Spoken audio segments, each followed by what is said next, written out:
Do you want to see how we turn this into this? G'day guys, Kieran here from KJH Woodworking and welcome back to our channel. Today we are going to turn this bit of firewood into a photo frame. Now I have been working on doing cooler video effects to keep everyone more interested, so I should be able to show you what we're trying to achieve from the computer just here. Okay, now that we're done with that, I'll show you what else you're going to need. So you're going to need firewood. You could use dimension lumber, you could use anything you've got in your shed, whatever works. If you've got the ability to mill it, anything goes. If you don't, you can buy stuff off the shelf and then basically need a router and a miter saw. Pretty much covers everything you need for the project, as well as clamps and hand tools and bits and bobs. But I'm going to use firewood because this is a sentimental project because it is a birthday present and this comes from a tree that came from a family member's farm. So we're going to use that. Along with that, you are going to need a photo. I like to use a mat board. That will make sense once we get into the project. Basically, that means we can make the frame whatever size we need, and then we cut the mat board to suit the frame, rather than trying to get the frame dimensions perfect to match the picture. We can use the mat board, bit of MDF backing, and then a little bit of hardware. So the hardware you've got is something to keep the picture in place. So I'm just using, they're called frame stays. I will leave links in the description below for all of this. And if you don't have a table saw, you can get reinforcing corners. So basically what these do is go over the corner of your miter to keep it sturdy, but I'm gonna use splines. So we're gonna cut in the spline, but we'll show you how to do that. Kieran here from the future, because time travel is real.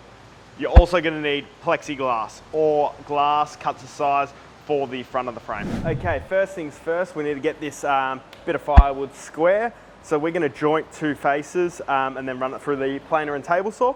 I don't have a joiner that is wide enough to flatten that whole side. Now Mario from the Woodfather's YouTube channel had a great tip to do this. So basically, if I run this through and flatten as much as I can, screw a flat board to it, then run it through the planer, that'll flatten both edges, and I do the same on the reverse side. Then we can rip it up and make our picture frame out of it. If that makes absolutely no sense, I'll show you what I mean. So you do have to remove your guard, but if you're nice and careful, block's nice and big, you can keep your fingers well away. But if you're not comfortable doing that, I do not recommend it. But you pull your guard out, then we can just run that over a couple of times, screw a board to it and make it happen. So that gives us a nice flat reference surface to start with. So now that you've got a nice flat reference edge, what you want to do is screw a board to it on the flat side. That'll then extend the flat surface across the whole width, and then we'll flip it over, run it through the planer, and then we can do the exact same process to the other two sides. Two things to consider. One, that you are countersinking your holes through so they don't catch on your planer, and two, that the material is thick enough so your screws don't catch on your planer either when you run it through the planer. Definitely need a better place to store that. Maybe a cart or something cool. Future video. Okay, don't be like me. Make sure you rip your material down prior to running it through your thicknesser to something that fits through your thicknesser. 250 mil capacity, or 250 mil high, 150 mil capacity. Don't be like me. Think it through.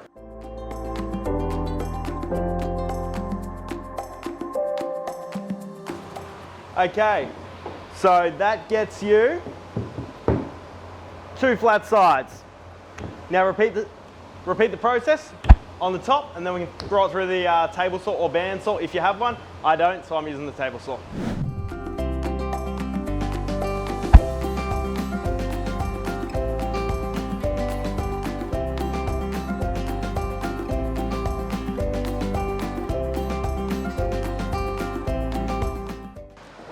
So once you're done ripping your material, you should end up with 4 parts of whatever size you want your frame to be. I'm going for 30 by 30, but you can really use whatever size you like, whether it's wider or narrow, it doesn't matter. Now you want to sand them down. So I'm fortunate because I've just got a brand new drum sander, so I'm going to give that a whirl. But basically sand all the sides, get it ready. It's just easier to do it now, particularly the inside edges, because once it's glued up, it's very painful to do that. So we'll get this sanded, and then we'll get to routing out the corner where the plexiglass, mat and backing board goes. So stick with us and we'll show you how to do it.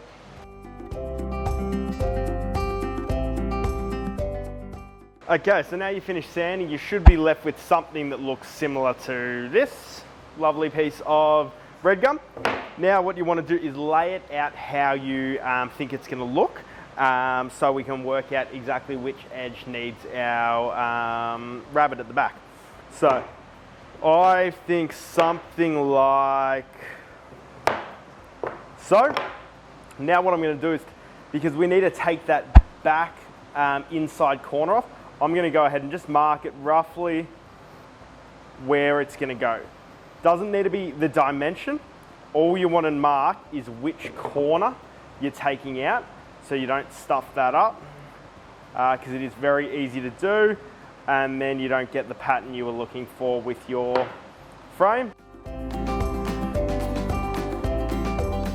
And then on the back edge, I'm just going to mark what it is. So that is the top. This is the left. This one is the right. And this one here must be the bottom. Okay. Now we're going to get our trim router set up and route those edges out. So you want to get your trim router, and I'm using a spiral bit, just because I find it cuts better than a standard straight cutting bit. But a straight cutting bit will work just fine. Now I could tell you want to route out 7mm, but that would mean you have the exact same products as me. So exact same plexiglass, exact same MDF and exact same backing board. So what you want to do is stack that up, get a set of calipers, measure that. So mine measures at 7mm, and then that's what you want to route out of the back. So don't necessarily use 7mm, use whatever material thickness you're working with. I find the easiest way to set my trim router is using window packers. If you've ever installed window packers, you've probably seen these shims. I keep stacks of these around in the shed because it just makes life so much easier. They're so handy to have. So get your 7mm, so I'm using 7.4, sit it on there, line that up with the top, and then you've got a perfect 7.4mm. And then the other thing you want to do is roughly, all I'm going to go in is 5mm, so I'm going to do the same thing, set my side stop here, my guide, I should say, here, and I've got a 5mm bit in there, so I'm just going to line that up with the edge of the bit, and then I know I am good to go. And I'm going to get routing those, and I'm going to route out the lines that we marked earlier, so that I know they're the right sides, and then I can keep the pattern I wanted to with my frame. So I'll throw some safety gear on and get routing. Powerhouse.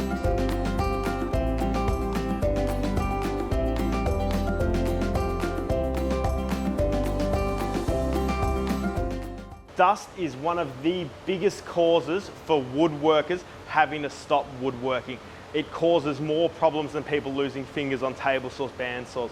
So make sure you clean up your dust as you make it, and you wear a mask at all times when you're doing dusty work. Okay, so again, I place my parts the way they are, and then I draw my miters on. Again, they are just so I know which way everything is getting cut, because it is so easy to bugger this up. So just marking it, simple thing there is, and you always want the rabbited side facing you on the miter saw. So we're going to go and cut these up. And again, this part isn't crucial about how big you make the frame. So you can make the frame whatever size you want, because your mat is going to take up the rest. So because once we've made our frame, we'll then take the mat, cut it out exactly the same size as the frame, and then position our picture on that mat, and then we cut that out. So that's the part that has to be perfect.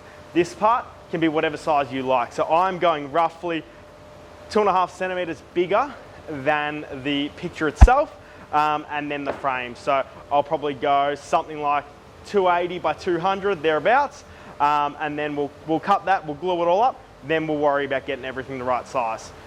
One thing that makes it so much easier on your miter saw is to make a sacrificial fence, because that will allow you to get cleaner cuts, so less sanding. So I'm going to make one up out of plywood, screw that to the miter saw, and then we'll get cutting.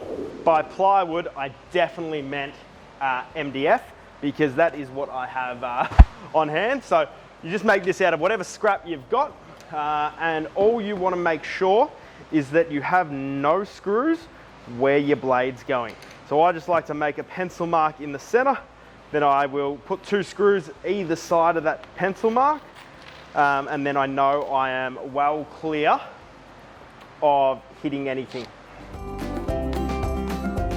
And don't worry about gluing or anything, it is simply to sacrifice, hence the name sacrificial fence. You just want to make sure your screws at the back have been countersunk, so they're not going to foul on that fence.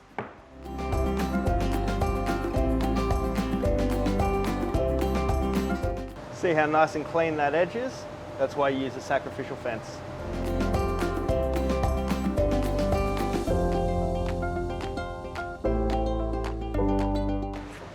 So when you make your second cut, you just want to get a nice sharp pencil and just mark where it is on the fence.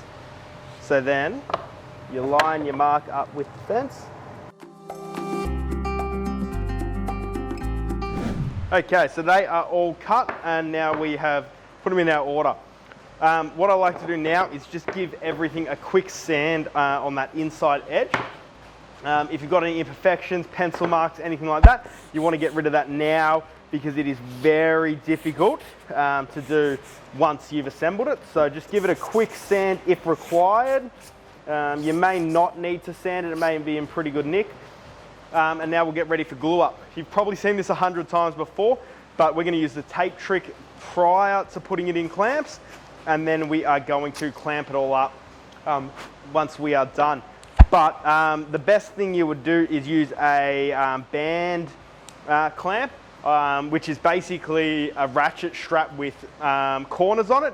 But I don't own one, and I went to buy one for this project and then could not find one for the life of me. So I am going old school and using standard clamps, which works. I just use the tape, line everything up, glue it all up, and then clamp the bejesus out of it.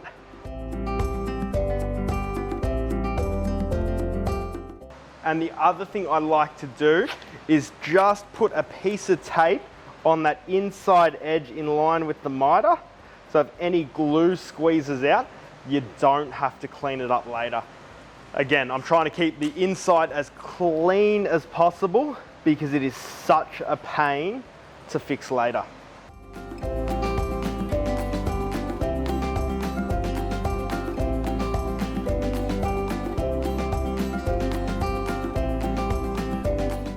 And no, I do not own smaller clamps. Why would one own smaller clamps when they can make it as difficult as this?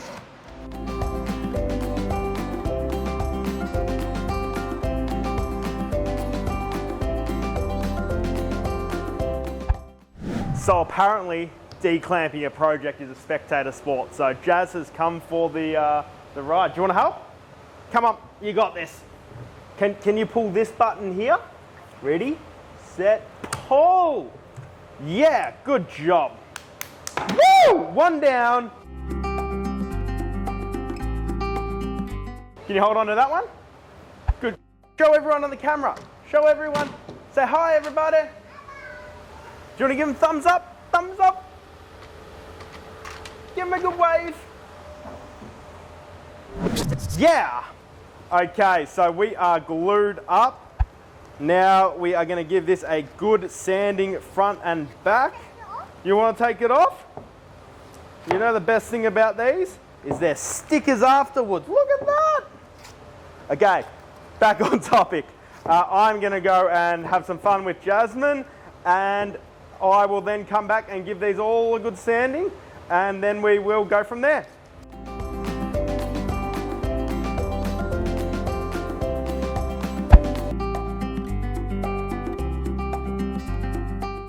Okay, now that you've got that all sanded up and it's starting to look like a picture frame, you want to reinforce your miter joints.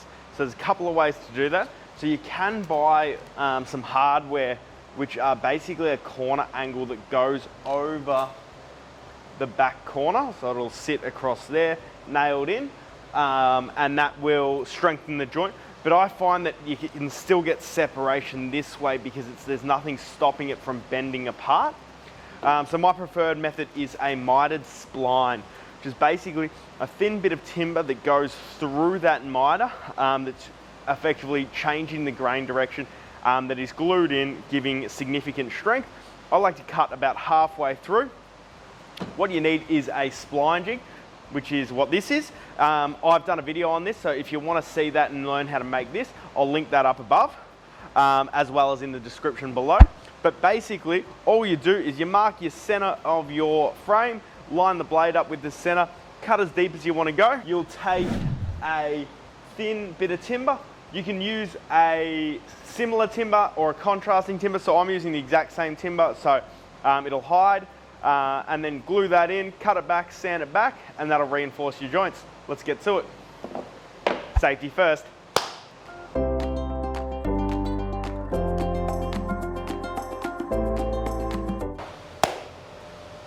One thing I always like to do is always keep the same side on the jig. Just means if you're slightly off center, they all line up. And the other thing, I never bring it back over the blade. You would have seen that as I push through, I'll take it off, pull the jig back, move it, because if anything moves, that's when you have problems.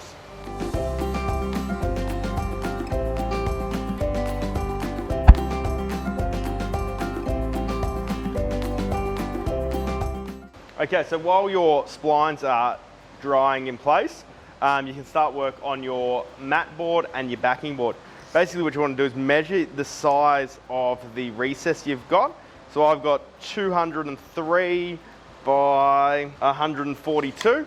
So 203 by 142.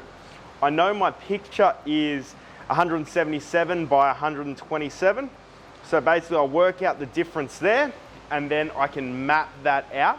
Just make sure you've got at least 3 mil cover over your picture. So whatever your picture is, take off 6 mil off each side, and that'll give you 3 mil cover around the whole thing. And then you want to cut that out. I like to do it inside because it is a very dusty environment here. And then I'll go ahead and cut out my plexiglass. If you're smart, you'll get them to cut it when you buy it. Generally, if you're buying a piece of plexiglass that small, they're cutting it off a full sheet anyway. So you take the measurements to them, they'll cut it for the same price.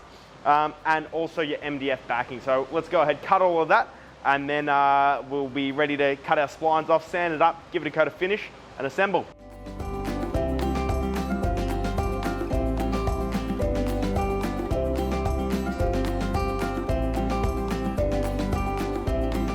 So now that you're all sanded and everything is nicely finished, splines are all done. If you're lucky enough to own a laser like me, you can go ahead and engrave it if you want to. So I'm going to engrave it with Happy Birthday Ulma from all of us, and then we'll get to finishing. So I like to put it in place and then run it through really quickly, so that it's just marking the top surface. So if you haven't got it perfectly aligned and everything spot on, you can sand it back. So to do the engraving, I'm going to do 2 passes at 10 millimeters a second, where to do the initial engrave, I'm going to do 1 pass at 300 millimeters a second, just so I can quickly make sure, yep, everything lines up before we do that whole pass. But we'll do this and then we'll finish it with some spray on polyurethane and assemble it all.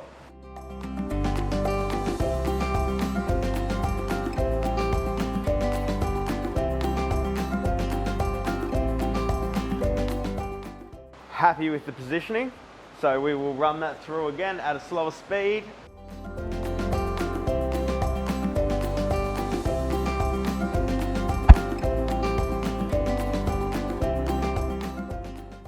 Okay, so that's all dry. I have put the picture in now to install the frame stays. Basically, all it is a little swivel bit of metal that you screw in around the perimeter that allows you to change the picture at a later date if you wish. So I would highly, highly recommend pre-drilling these bad boys. And you are just wanting to take up the slack on that screw. You're not wanting to drive it home or anything like that. Just tight enough so it doesn't pivot under its own weight. And there we go. A birthday present, homemade. Nice gift for Jasmine's Omar. If you liked the video, please hit the like button. That would be greatly appreciated. If you want to see more projects like this, as well as shop organisation, subscribe to the channels. We try and put out a video a fortnight. Otherwise, we'll catch you on the next one. Cheers, guys.